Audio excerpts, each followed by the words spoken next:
Now I have multiple ideas. I'm really not sure what order to put them in. So let's make some bullet points, and then we can sort them into what makes the most sense. Let's make them numbered because we're doing ordering. Hooray! Using numbers for ordering, that makes them ordinals. But for some reason, when you make a bullet pointed list, we use the cardinal representations. We use the digit 1 instead of first. Probably just because it's shorter, and most people don't actually care about the difference between ordinals and cardinals.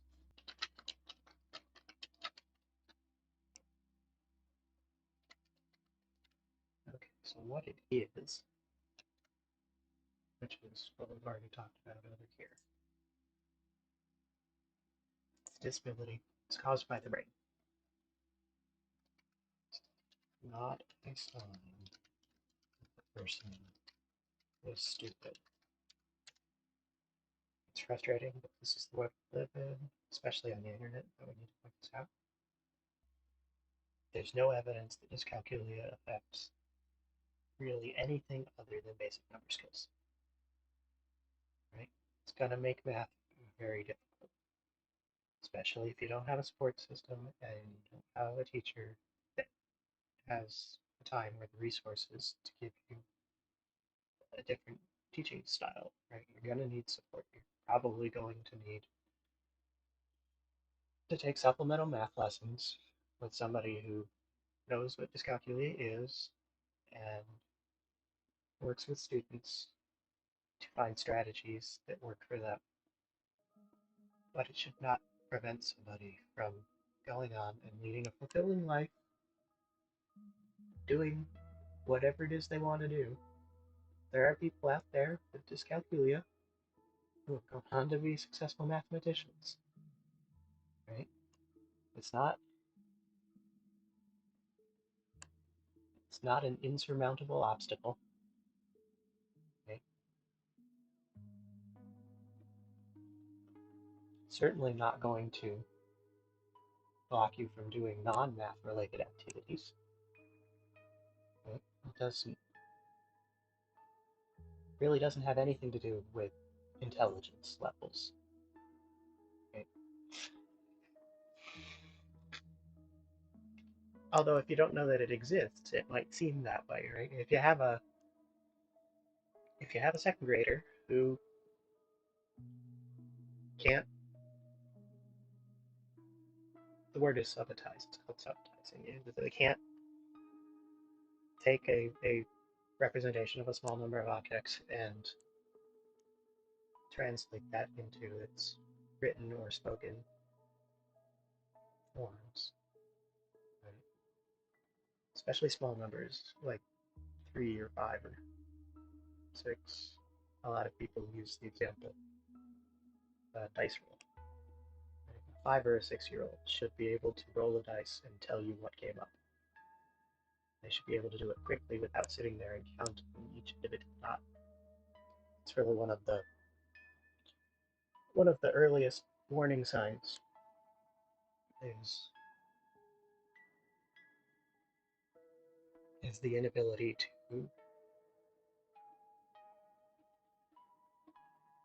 to quickly determine how many pips are on the die. Which just goes to show you should play dice and card games with your children, even as young as 2. Right? You're gonna have to play age appropriate games.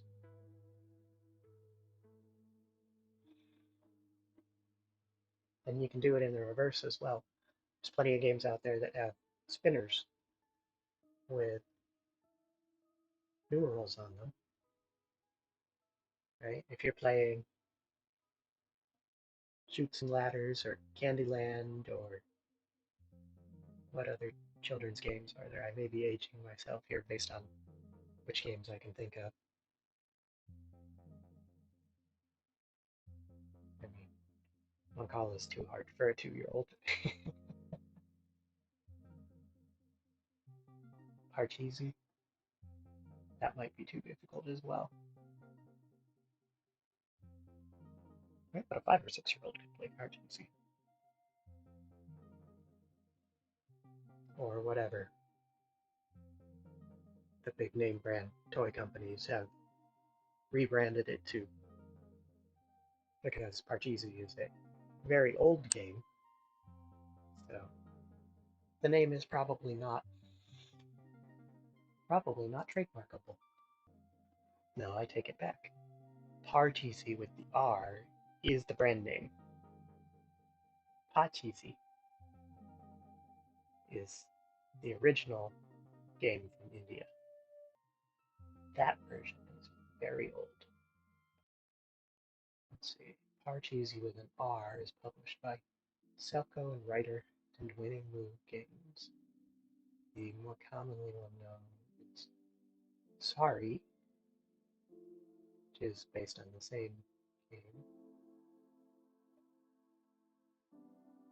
which is now published by Hasbro.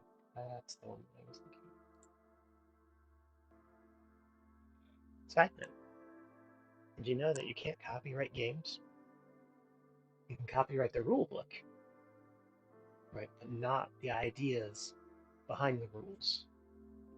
You can't,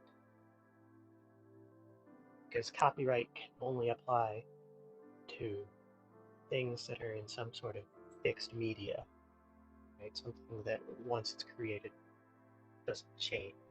So writing or video or audio recording, right? You can copyright the recording. You can copyright the board, right? But somebody else can make a board that looks different but functions the exact same way, and that's safe. You can copyright the rule book, but if somebody rewrites the rules using different words, then that's safe. You can't copyright the rules, the ideas behind the rules, only the written expression of the rules. You could even copyright videos of people playing the game.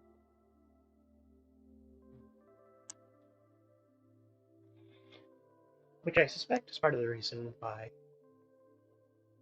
companies get up in arms about people playing their games and then recording them and putting them on YouTube.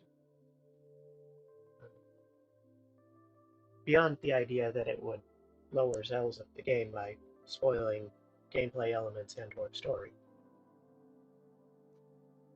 Allowing that, like expressly allowing that, would create a new copyright for the person who created the video. Right? So it would create a new work that is copyrighted containing another work that is also copyrighted. So the pieces of the new work that showed the game would be copyrighted both by the game developer or publisher for the pieces that show the game, because that's their intellectual property, but also to the person doing the playthrough, okay? Because each individual playthrough would become the copyright of whoever was publishing that. Same thing happens with music. Oftentimes, intellectual property rights involving music are kind of a mess. But if somebody writes a song, right, they may have the rights to the score and the words of the song. Right? And then a singer sings the song, they would become the copyright holder for that individual performance of the song. And if both of those things are works for hire for, say, a record company, then the record company would gain the intellectual property rights for both the song and the performance. And there have been a couple of high-profile cases where the writer slash performer retained the rights to the song, but sold the rights for the recording itself to the publishing company. Usually that happens for a newer artist that needs money to get started, right? They'll say, hey, I've got this song, and I've got a good performance of it. I want to get it on the radio. And they'll sell that to a publishing company. And then the publishing company will either pay a fixed price or pay a royalty-based agreement. That's up to negotiation between the parties. But the publishing company gains control of the rights for just that single performance of the song.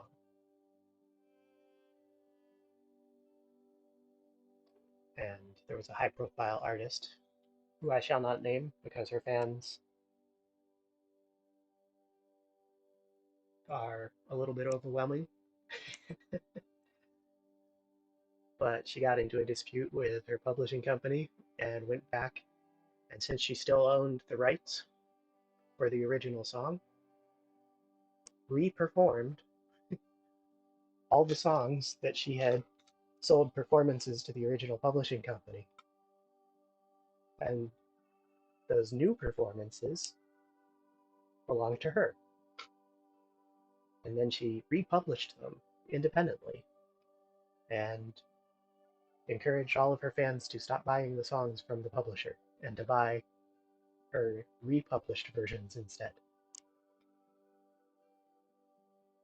And hoo boy, did that go straight to court. Last I heard, though, she won that case. The courts determined that the publishing company owned the performance that she originally sold them, but not subsequent performances, even though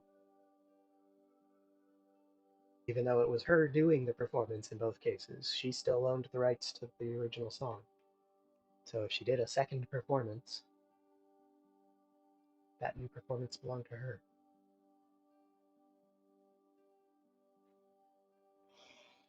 Generally speaking, there's not a lot of benefit for an artist to do that, though.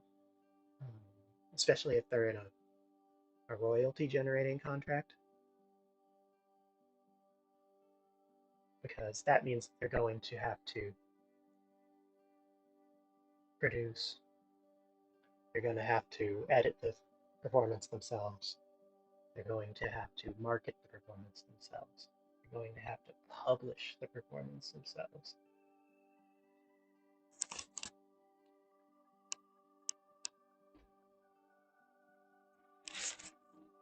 But if you're a big name artist and you're in a bad deal with a publisher, it may be worth it, especially now that distribution is digital. That used to be the big blocker. If you had to actually physically make CDs or compact discs or 8 tracks or vinyl records, what did a typical gramophone play? I think gramophones used vinyl too for the most part. At least once vinyl was available. I mean, I know some of the earliest ones were made of glass or ceramics. Let's see. By the time, I mean, that was the really experimental stuff. Let's see. Once vinyl was around, people started using vinyl. Because really the phonograph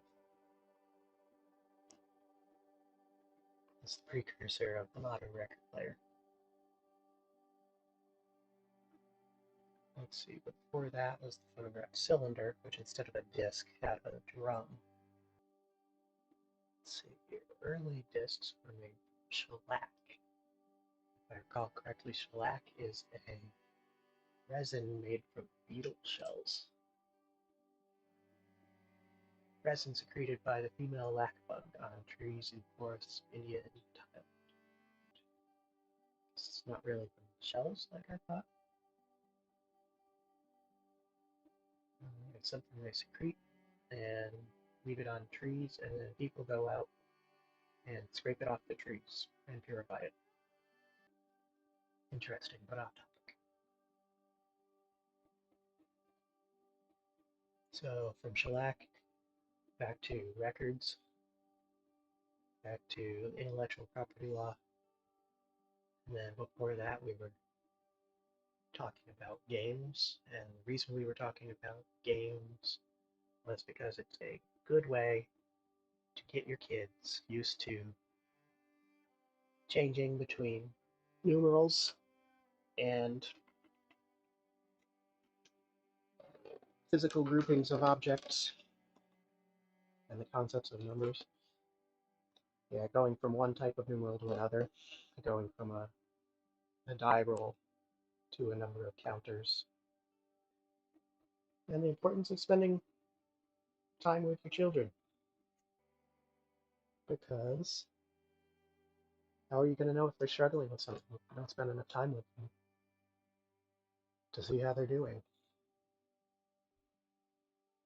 I've always kind of wondered with developmental disorders like this, how much of them are due to things like physiological development environment. Like this doesn't, a lot of them don't seem to be particularly genetic. Right, so they seem to be environmental, but are they, like, do they develop naturally when either before birth or soon after birth?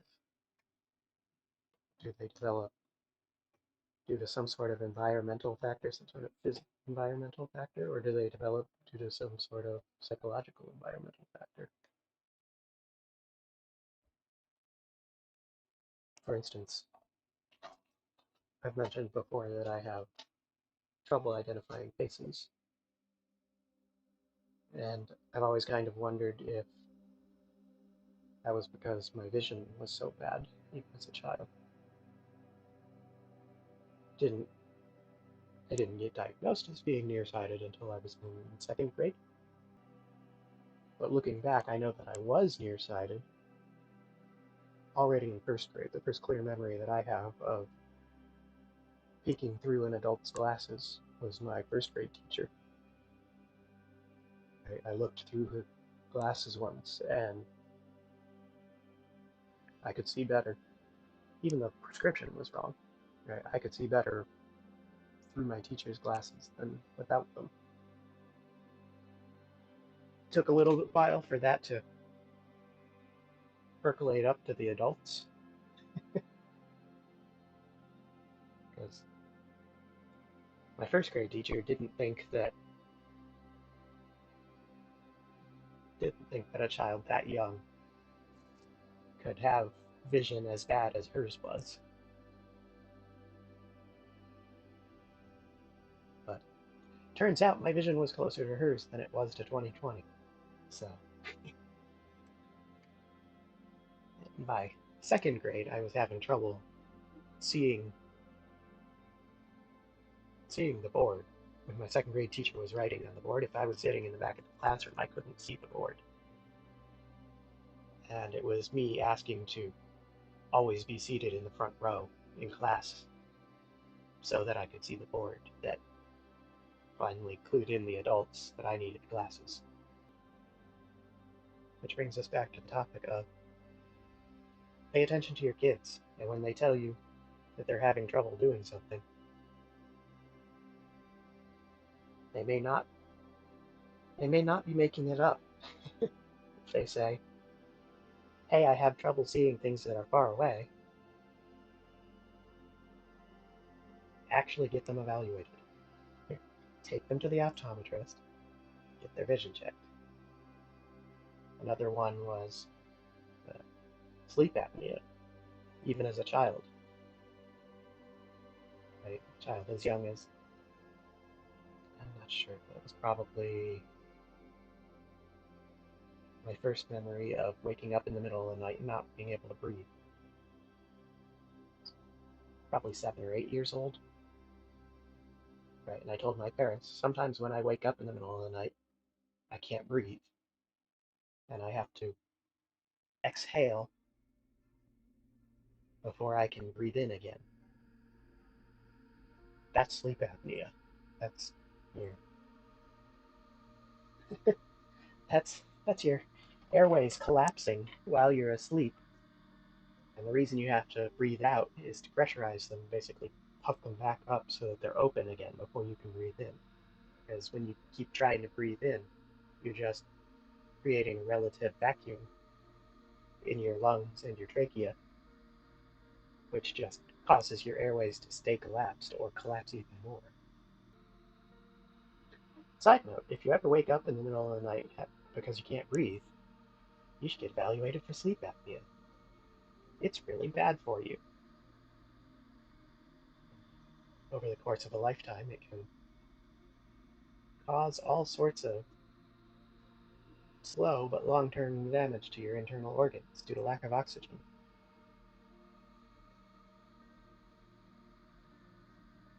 And if you do have bad sleep apnea, your doctor's going to tell you to get a machine that pressurizes your lungs.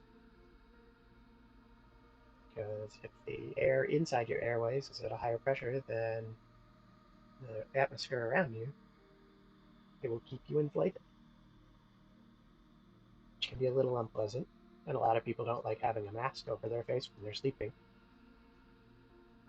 But I personally find that it's much better than waking up 5 dozen times a night because I can't breathe. Yep. Like so many other things in life, if you can get diagnosed, you can work around nearsightedness, sleep apnea, dyscalculia is like that too.